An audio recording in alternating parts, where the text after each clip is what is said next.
I'm Rilla Askew. I'm an associate professor at the University of Oklahoma, where I teach creative writing. I'm also a novelist and an essayist and a short story writer and an occasional poet. Not very good. That's not my thing, really. It's really prose that I write mostly.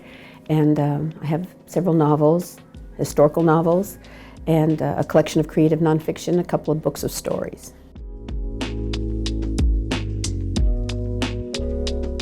My primary responsibility is to make art.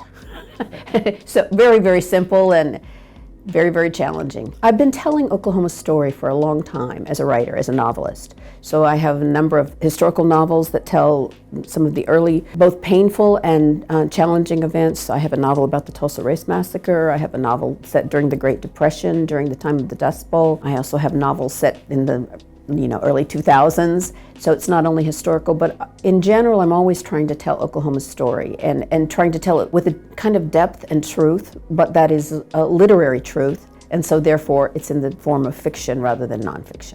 I study all of the historical facts as much as possible, but then I translate that into what happens to characters. And I put the characters in that moment, in that historical moment. So the research is really intense in terms of trying to make sure that it's exactly as accurate as possible, as we can imagine a life in decades before we were ever even born. A typical workday for me as a writer is to get up very, very early and go immediately to my word processor, my computer, to create the imagined world. And then I change hats and become a professor, and then I begin to read my students' stories and give feedback to their stories and come to meetings and do all the things that a professor does. What I have to do is be separate from the world in order to be able to write fiction. I have to be no checking of Facebook, no checking emails, no reading the news, and live in an imaginary world for the amount of time that I have to write. As a professor, I needed, higher education. I have an MFA, a Master of Fine Arts in Creative Writing, which is considered the terminal degree for writers. And in order to be able to be a professor, I, of course, need that degree. As a writer, one does not necessarily need an education in that sense. And I think in an earlier time, many writers learned their craft from reading other writers and did not necessarily get an education. But in this time, going on to get a Master of Fine Arts in Creative Writing is, I would say, the most common path. But I have friends who are novelists who are very successful who never went on to graduate school. Having enough time to write. So I have enough time to be a professor, that's not so hard, but to have enough time to be a full-time professor, to really pay attention to my students and their work, and keep something back for myself and have enough both time and I would just say headspace, psychic space, in order to create my own art.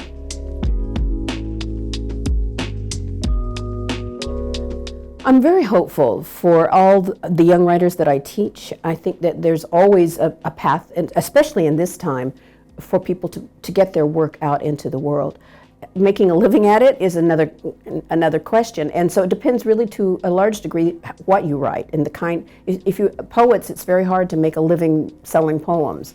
Writing genre fiction, writing, for instance, speculative fiction or horror, or romance. It's much easier to make a living at. For all of it, it depends on the writer and what it is that you want to do, but nobody can stop you from doing it. So I'm very hopeful for that, for people becoming really, really adept at what they do and sharing their stories and their work with the world. I would say that the more subtle themes emerge naturally as I write.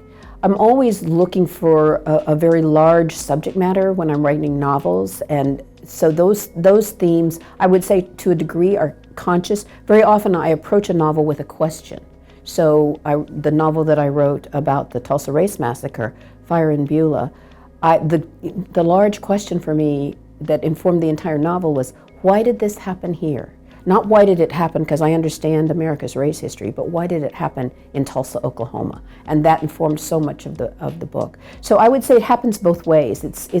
Sometimes it's very conscious, but then the more subtle thematic material emerges naturally, I think, just from what the characters tell you.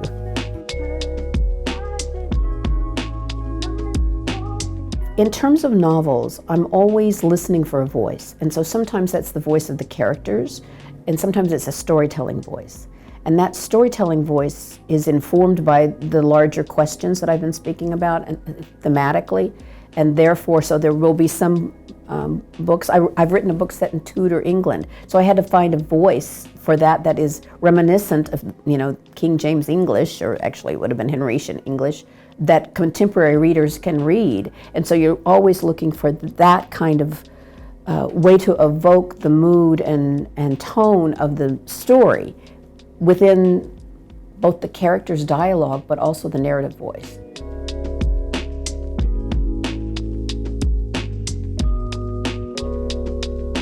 I am always open to different interpretations. I have had readers tell me what they see in the work that I've written. I just say, oh, that's good. Yeah, sure, I intended that. because especially young readers who are studying it for a course, for a literary course, an English course, they see layers that really are there, but they were not consciously planted there. And sometimes it happens occasionally that somebody really misinterprets what my intention is.